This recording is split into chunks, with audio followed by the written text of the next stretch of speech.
सभी को study addiction में सभी का हार्दिक स्वागत है। सारे लोग दीर्घायु हों, यशस्वी हों, हर्षित रहें, खिलखिलाते रहें, मुस्कुराते रहें। आज हम लोग बहुत जबरदस्त टॉपिक पर बात करने वाले हैं। आज हम लोगों की जो चर्चा होनी है वो वार ऑफ प्लासी यानी 23 जून 1757 पे होनी है। संभवतः आप लोग सभी लोग इससे परिचित होंगे कि भैया अंग्रेज लोग जब आए थे तो उन्होंने स्टार्टिंग में कुछ तो ऐसा किया होगा कि वो ट्रेडर से रूलर हो गए, यानी वो व्यापारिक उद्देश्य से आए और यहाँ के राजा बन गए। तो कुछ तो ऐसा हुआ होगा, पर ऐसा क्या हुआ था, इसके अंदर की कितनी बातें हैं। यानी छोटे से एक बीआईसी कंपनी आती है और यहाँ के सारे लोगों को दे पटापट करके धीरे धीरे जितने जितने मुगल उगल होते हैं इनको हरा देती है और इतने यहाँ के वीर योद्धा भी हार जाते हैं।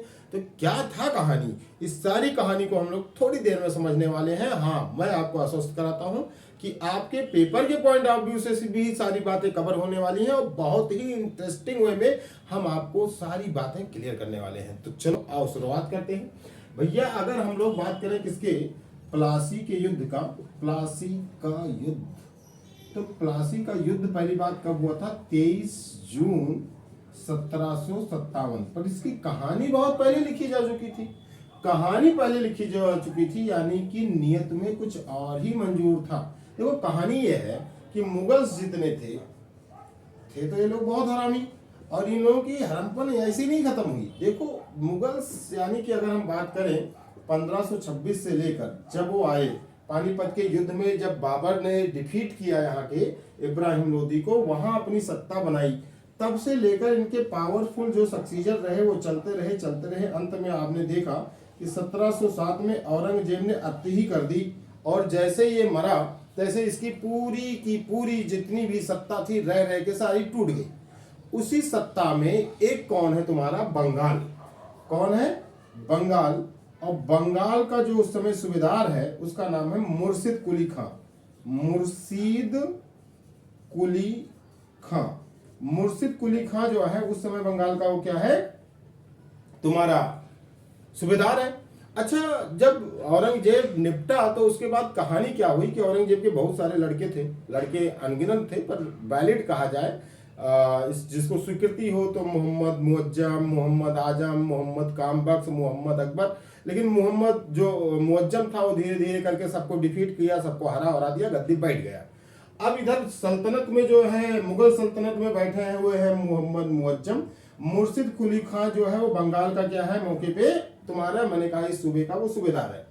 और आपको पता है कि बीआईसी जो है वो अपने 3 जगह कंपनी सेट कर चुकी है, एक बंगाल में और एक मद्रास में और एक मुंबई में।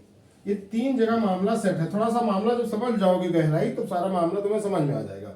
ये भाई साहब पूरा शासन किए 1707 से मैं कहूं तो ये पूरा 1707 से लेकर देखा जाए तो 1707 से लेकर 1727 तक पूरा मजा काटे मुर्शिद कुली खां। बहुत सारे काम किए और इवन बंगाल वाला क्षेत्र ही तुम लोगों को पता होगा भाई कि वहाँ गंगा बेसिन बेल्ट है, तो वो बहुत ही फर्टिलिटी के दौर से बड़ा उपजाऊ क्षेत्र है, झमक के पैदा होता था वहाँ। तो इसको भारत का स्वर्ग कहा जाता था क्योंकि वहाँ की फर्टिलिटी ही बहुत ज़्यादा थी, बहुत ही अच्छी मिट्टी थी, बहुत अच्छा प्रोडक्शन होता था, तो बहुत नंबर सब का चल रहा था मामला।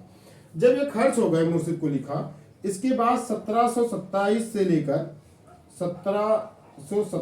लेकर और 1739 तक ये सुजाउद्दीन शाह रहे। इनका टाइम पीरियड में कोई विशेष अचीवमेंट हुई नहीं, तो सुजाउद्दीन शाह 1739 तक रहे। बस ये जान लो कि जब मुर्शिद कुली खां निपटे तो उसके बाद कौन आ गए, सुजाउद्दीन शाह आ गए। कौन आ गए, सुजाउद्दीन शाह। और सुजाउद्दीन शाह क्या हुआ कि 1739 में निपट गए। और जब सुजाउद्दीन शाह निपटे तो कौन आया, सरफराज आ गए। सरफराज नाम से ही लग रहा है, इसका सर ही बहुत फिरा हुआ है, सरफराज। अब ये सरफराज भाई साहब जैसे लवलवा की गद्दी पे आए कि अब तो हम बंगाल के नवाब बन गए, पर भाई साहब को पता नहीं था कि कुर्सी के पीछे बहुत ज्यादा दिक्कत है। कुर्सी में ना जाने कितने बाप अपने पुत्र द्वारा मार डाले गए। हवा के जो है आके कुर्सी बैठ गए, और जैसे कुर्सी बैठे तब तक आंख गड़ाए है कौन, अली वर्दी खां। अली वर्दी खां जो है पहले से कुर्सी पर क्या गड़ाए बैठा है, आंख। वो तुरंत इनको पकड़ा, कहा ऐसा है सरफराज भाई साहब की कुर्सी हम लेंगे, काफी दिन से इंतजार कर रहे हैं। वो कहे नहीं, सक्सीजर हम हैं, हम नॉमिनेट हुए हैं, हम ही आएंगे। कहे अली वर्दी खां कि भैया ऐसा है कुर्सी छोड़ दो, कहे नहीं। दोनों लोगों में वाद विवाद हो गया, पहुंच गए गिरिया। गिरिया में दोनों लोग लड़े, खूब पटकी पटकान हुआ और अंत में पटकी पटकान में अलवर्दी खान ने इनको दे मारा और सरफराज का मामला गोल हो गया। तो सरफराज भाई साहब मर गए। हो रहा है कितना, 1740। आप जब पृष्ठभूमि समझेंगे तभी समझ पाएंगे। 1740 में बैठ चुके हैं अलीवर्दी खां भाई साहब। अलीवर्दी खां जैसे गद्दी पे बैठे, बहुत परेशान आत्मा है, बहुत परेशान, इतना परेशान कि हाइपर डिप्रेशन से पीड़ित है। काहे परेशान है? पहली तो रघुराव भाई साहब जो मराठा हैं, इतने वीर सपूत, इनको मारे जा रहे हैं, मार मार मार मार इनका तबाह बुला दिए। ये कहे भाई साहब हे मराठा छोड़ दिया, का करबा, कहीं उड़ीसा दे दो, कहीं ले जाओ उड़ीसा, अब तो छोड़ दो। कहीं नहीं 12 लाख रुपया एनुअल लेंगे हम आपसे। कहे ठीक है आप उड़ीसा भी ले जाइए, 12 लाख एनुअल भी देंगे भैया, अब छोड़ दो। कहे ठीक है अब छोड़ दिया। इसके बाद दूसरी दिक्कत इनके लिए क्या है? दूसरी दिक्कत इनके ये है कि देखो उस समय जब ये आए, आपको मैंने बताया कि मोहम्मद मुअज्जम यानी जिसको बहादुर शाह प्रथम आप जानते हैं, इनके बाद उस समय मुगल बादशाह जो है उसका नाम है फर्रुखसियर। फर्रुखसियर यही 1717 के आसपास में क्या हुआ कि उसको बहुत बड़ा सा यहाँ चुत्तर पे बड़ा वो फोड़ा निकला है, चुत्तर पे इतना बड़ा फोड़ा। अब वो चिल्ला रहा था पूरा, अरे दादा रे दादा, अरे दादा रे दादा, अरे मर गया। अच्छा वो चिल्ला रहा था। अब जब ये चिल्ला रहे थे, भबया रहे थे, इसी में क्या हुआ कि अब हकीम साहब आए। अरे अब हकीम से क्या होगा, यह बड़ा सा फोड़ा एकदम पका हुआ लाल लाल गुलब्बा जैसा। हकीम साहब इधर उधर लगाए थोड़ा पाउडर क्रीम, तो कुछ इलाज हो ही नहीं पाया। एंशियन ग्लोरी वो सुरतु सब बेचारे दबा दिए गए थे मुगलों द्वारा। तो हकीम साहब कहे कि ऐसा है कि अब तुम्हें मरण छुट्टी है। तो बहुत बेकार हो गया बेचारा, बड़ा दुखी हो गया। इसी बीच में जब फर्रुखसियर बड़ा दुखी था तो अंग्रेज की एक टीम आई थी, उसमें एक आदमी था हिमल्टन सर्जन आदमी था। उसी बीच में उन लोगों ने कुछ रियायत के लिए इनके दरबार में आ गए। तो हिमल्टन कहा भैया राजा साहब हमको कुछ रियायत दे दो। फर्रुखसियर कहा अबे मर रहे हैं, देख रहे हो चुत्तर में फोड़ा निकला है, कहा दिखाओ जरा। अच्छा वो लोग एकदम डेवलप हो चुके थे, उनके यहाँ रेनाइसेंस पुनः जागरण सब मॉडर्न। तुरंत एक पहला पेन किलर खिलाया, कहा ये क्या है उज्जर उज्जर, अरे कहे खाबो बे, खिला दिया। दर्द की दवाई खाया, वाह मजा आ गया उसे। उसके बाद एगो सुन्न की सुई ठोका, उसके बाद लगा के सब मार निकाल दिया। 5-6 दिन में एकदम सही हो गए। फर्रुखसियर कहे यार तुम तो हमारी जाने ही बच दिए, तो जान ही तुम्हारी है, तुम्हारे लिए तो जान हाजिर है, बोलो क्या चाहिए। कहे हमें मैग्ना कार्टा दे दो। मैग्ना कार्टा मतलब सहूलियत का मैग्ना कार्टा दे दो। कहे हमको ऐसा करो हमारी जो क्वाइंस है इसको अप्रूवल दे दो कि हमारा पैसा भारत में मान्य हो। कहे जाओ तथास्तु, मान्य हुई। कहीं हमें बंगाल बिहार उड़ीसा में फ्री बिना दस्तक के व्यापार करने की अनुमति दे दो। कहीं तथास्तु, जाओ 3000 रुपया दियो तू साल भर फ्री में व्यापार करो। कहीं सूरत में 10,000 रुपया ले लो, फ्री में व्यापार दे दो। कहीं तथास्तु, जाओ सूरत में फ्री में व्यापार करो। तो इस तरीके से बेचारे फ्री में जो है व्यापार करने का, इनको बंगाल में फ्री में व्यापार करते थे अंग्रेज वाले, चवन्नी नहीं देते थे। तो अलीवर्दी खान इससे बड़ा परेशान था। अलीवर्दी खान इस बात से बड़ा परेशान था। यही परेशानी झेलते झेलते अंततः ये अलीवर्दी खान आया। तो इसके समय में मोहम्मद शाह रंगीला बैठे थे गद्दी।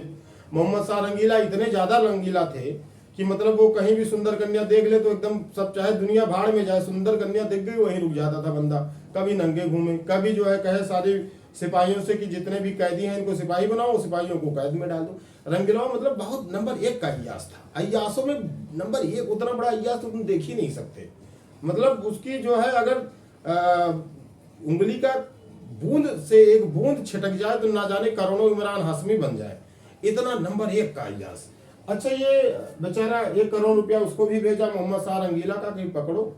इसके बाद अलीवर्दी खां जो है अंतोगत्ता आया 1756 और 1756 में मर गए। कौन मर गए? अलीवर्दी खां मर गए। इनके लड़का नहीं पैदा हुआ था, मानी इनका वायु क्रोमोसोम बड़ा कमजोर था। बिटिया पैदा किए थे 3। कितने बिटिया पैदा किए थे? 3। एक के ब्याह किए थे पटना में, एक ब्याह किए, एक के ब्याह किए ढाका में, और एक के ब्याह कहाँ किए रहे बताओ। एक के ढाका, एक के पटना और एक के ब्याह किए पुनिया में। पुनिया में जो बिटिया पैदा किए इनसे एक लड़का पैदा हुआ शौकत जंग। ढाका में जो पैदा की एक बिटिया नाम रहा घसीटा बेगम अपने पति को इतना घसीटी कि इनसे तो कोई लड़का ही नहीं हुआ। जो पटना वाला रहा इनसे लड़का पैदा हुआ सिराजुद्दौला।